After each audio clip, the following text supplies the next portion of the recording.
So now we're to adopt attachments C to G, clauses 2.4 to 2.8. So attachments C to G, which I am happy to move. Do I have a seconder? Yeah.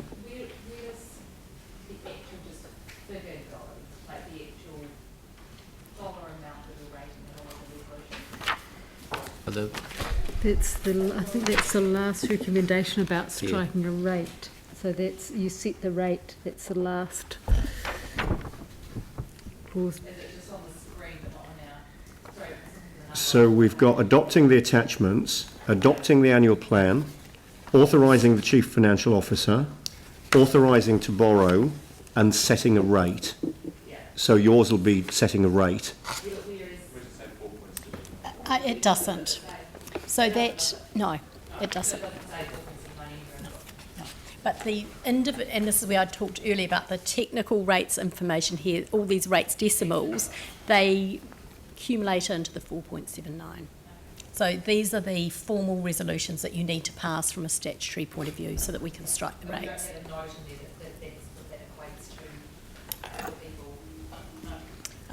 That will be in any media, in the media release that the Mayor and CE would do. But assuming we pass all of these resolutions in front of us as anticipated, the result will be a rates increase for the 1920 year of 4.79%. Average rates increase. Yeah. Yep. Thank you. All right. So, Yanni. Did we get any advice on the staff changes? Like on the memorial event, for example? Do you mean, did those come through to councillors? Well, like, did the community have a chance to have a say? Was their community views sought? Was there advice provided? So that was in a response to the March 15 events, Yanni, and as a management team, when we were looking at that, we felt that it was going to be appropriate that there were subsequent events and anniversaries, and we needed to put some money aside on the budget for those, because that would be, there wasn't time to consult, because that was all post the consultation, but this would be what people would expect of us as a council. Right, but we've just been previously told that we can't put stuff in without seeking community views or having advice. So I'm a little bit puzzled, but you know, I'm not against it. I just want to ensure that we've been through a proper process. There's a big article online now about some sort of memorial thing. But I just wonder whether we're going to get any report maybe on the memorial proposals and the event proposals. Yeah, I'm sure there will be. Right. Yeah. Okay. And the second question was just in regards to the cruise ship revenue. Are cruise ship fees going up, and if so, by how much? And what's that increase based on? I should know the answer to that off the top of my head, and I'm going to look. It's actually says it's reduced. So schedule.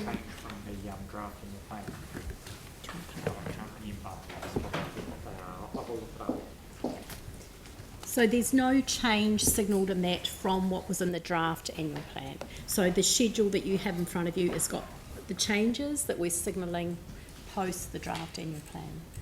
But I'm just confused why staff would be putting in I presume it's a reduction in cost, so it's increased revenue of 300,000 if the fees haven't changed.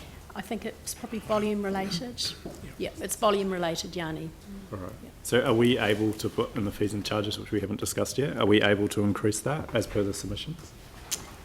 You'll recall that when we were going through the informal workshops, we did seek some advice from staff around increasing cruise ship levies, and we were told at the time that it was very difficult to do that because they had already been set for the next cruise ship season.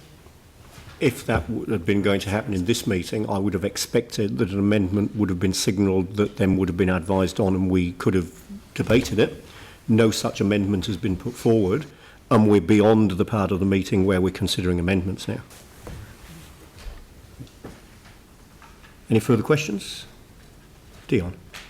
Yeah, I just wanted to, because it was brought to our attention through this because of the mistake that was made from the draft. So it's the building consent increases. Can I ask why that's so high? I might ask Leonie to speak to that, if that's okay, Leonie. Oh, sorry, Leonie or Carolyn, you can choose. Hey, we can do a duo here. This is accreditation fees, so the actual building consent fees have not gone up at all in the last 2 years. This is accreditation. When we did the analysis, we don't cover our costs. In fact, we're barely covering about 30% of our costs. So this is to reflect that.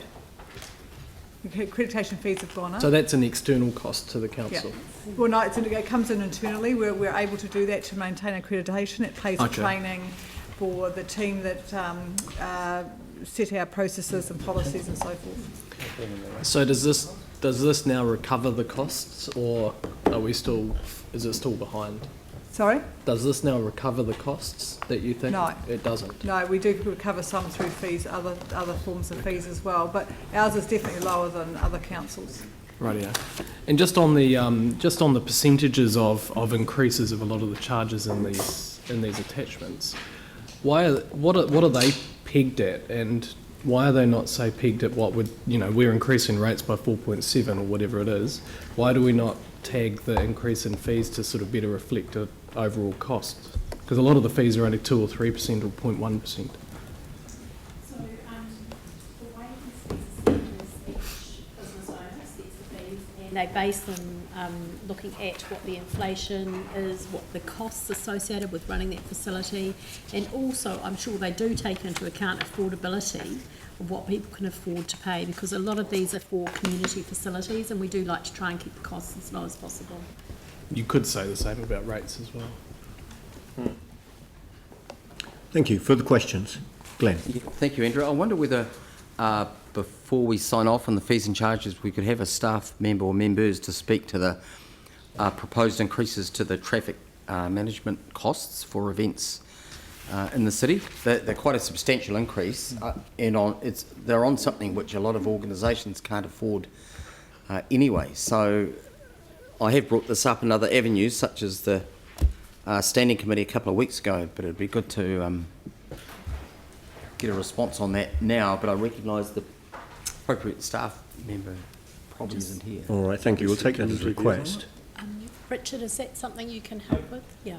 Oh, fantastic. Sorry, Richard, I was... Again, realising that any change would have required an amendment, and we're now beyond that part of the meeting where we're considering amendments. But yeah, explanation may well be useful. I think an amendment to the fees and charges was brought in through the long-term plan, so it was signalled then. We, as a CTOC board, felt that the costs of preparing traffic management plans were being borne by the organisation, and it simply reflects a user pays philosophy for people who are coming in, and staff are spending a lot of time processing these applications, and that cost goes on to the general rate at the moment. So it was simply reflecting that that should be borne by the applicant. The fees are not significant to our mind, and hopefully it will result in better behaviour in terms of the applications which are lodged with CTOC, because at the moment there's a lot of toing and froing because some of the applications are quite poor, because of course there's no kind of comeback, there's no costs associated with that. So council staff or NZTA staff end up doing quite a bit of the work. It's not particularly efficient. So the decision was made by the board to kind of progress with those fees, and it simply reflects what the organisation does and the user pays philosophy that we have. I'll need to dig into the documents to find the actual percentage increase. To my mind, it seems substantial. Can you remember what I don't know the overall fees, but they're not significant. I think it's... Okay. I don't want to put them up here, but I don't think they should be confused with the costs of traffic management per se, because those costs are always borne by whomever runs an event, regardless of whether they bear the cost of applying for a traffic management plan. So the two are quite different. You will always bear the costs of the traffic management, but all we're saying is when you put in your traffic management plan, we will now charge you for staff time to process that. Okay. All right, thank you. I've got Sarah and then Tim. Sarah. Thanks. Just a quick follow-up on that. We've got the new sort of Streets for People program where it makes it really easy for neighbourhoods to close down a section of a street with 80%, of residents' kind of approval and things. Will this impact? Will small communities have to pay for the staff time processing that now as well when they didn't before? Do you know if that's going to impact these community get-togethers? My understanding is if they require a traffic management plan and that needs to be approved by CTOC, then there will be a charge associated with that. Yeah, could we get some more But information sent not to us? everything requires a traffic management plan. No, that's right. But if we get some information sent to us about how much that might be, so Yes, we could go up on yep. on the Streets for People type page, a bit more information about how people would go about that. Yep, it's all in accordance with COPTM, which is the kind of temporary traffic management guide, which is applied throughout the country. Thank you. Tim.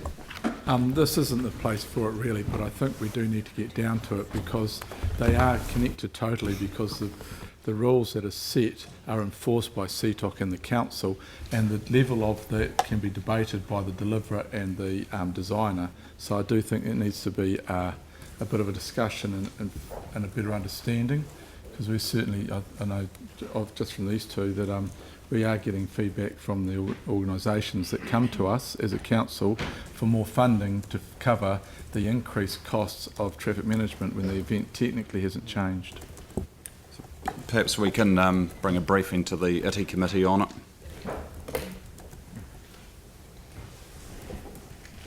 Is there anyone else? All right, so it's just a question of putting the motion. So I've moved attachment C to G, so we require a seconder. Yep. Okay, so do I have a seconder? Sarah? Any discussion? Yanni? Yeah, I'm not going to support the fees and charges. I think we're just absolutely losing an opportunity to increase the fees for the cruise ships that come into Akaroa. We heard repeated submissions pleading for us to increase the maintenance and the amenity to deal with the huge influx of people. And it seemed very sensible to me that with a slight increase to the fees for the cruise ships, we could actually put something back into that community to deal with the influx. Every year we're told it's too difficult and things have already been booked. So unless we start doing it, we'll never get a perfect time to do it. But it's better to do it now rather than later. In the time that we've had this conversation, we've probably lost millions of dollars that could have been put into fixing the Akaroa wharf and actually dealing with the amenity issues with the cruise ships. So the sooner we start, the more income we get, the better service we can give to our community. The other thing is I'm really concerned about the traffic management fees. It is clear that groups are struggling with the cost of putting on events, and we basically charge with one hand and then give with the other. It just seems crazy to me. We need to get a much better way of enabling events being done in our city, and just putting up the fees, I think, just is the wrong approach. So I won't be supporting that. There's one or two things that I think some of us have asked for our votes to be recorded against. So that's really, I don't know if you're dealing with this now, Andrew or Leanne, is the next one. So yeah, I'll save it for them then. So we're just doing 2.4 to 2.8. Right, okay. Which are the proposed changes to the council's operating expenditure for 2019-20. Capital expenditure, yeah, so it's just gone up. Adopts the proposed changes to capital expenditure, adopts the proposed changes to fees and charges, so it is your fees and charges, adopts the proposed change to the rates remission policy, and adopts the proposed changes to levels of service.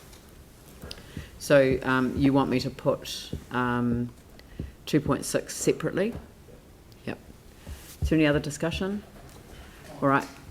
Yep, James. Yep, very briefly again on that one. It always scares me when Yanni and I are in agreement with these things, but felt the same way around that consenting fees and charges, cruise ship charges and traffic management. I understand, you win some and you lose some when going through this, but the fees and charges, something that I've had an issue with there, so we'll vote against that with Yanni.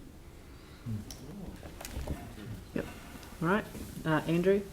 Thank you. I wasn't going to speak to this, but given that cruise ship fees have been raised, and of course that's an issue for both Akaroa, well, for Akaroa as far as council's concerned, the fees at Littleton are obviously set by LPC. We did receive some staff advice at an earlier stage than this. I'm aware that this has been raised in a number of submissions, and generally it's raised in terms of raising the fees that we charge to cruise ships and then spending the additional revenue in Akaroa. Of course, there's no guarantee that if we were to raise the fees, that would then mean that we would be spending that revenue in Akaroa. I'm aware that we've got a significant amount of capital funding on budget for the Akaroa Wharf project, which is proceeding, and we've got community engagement going on, early engagement now, and there'll be full consultation coming up in the not too distant future. We've got, from memory, close to $11 million on budget for that project, and that will proceed regardless. I would prefer to focus on Akaroa's needs in terms of toilets and other infrastructure, rather than relying on an increase in fees that perhaps wouldn't take effect for a couple of years because of advanced bookings, and also realising that we've got a huge transition of crews from Akaroa to Littleton, and crews in Akaroa could be quite a delicate situation until we see how things settle. Finding the right number of cruise vessels for Akaroa is obviously something that Christchurch NZ are fully focused on. That, I think, would be the time to look at any dramatic increase in fees. And certainly not increasing fees doesn't preclude us continuing to invest and invest well in tourism infrastructure in Akaroa, not least the significant amount of capital funding we've got on budget for that wharf. Any other comments? All right. So I'll put item. Sorry, where is it? That one's come down as a Oh, sorry. Yeah, I'll put, I'll put 2.4, 2.5, 2.7 and 2.8. So I'll put those. All those in favour say aye. Aye. Those opposed say no. That's carried. And I'll put 2.6. All those in favour say aye. Aye. Those opposed say no. No. So it just, so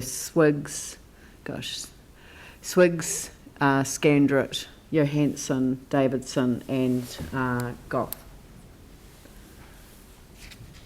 Thank you, that's carried.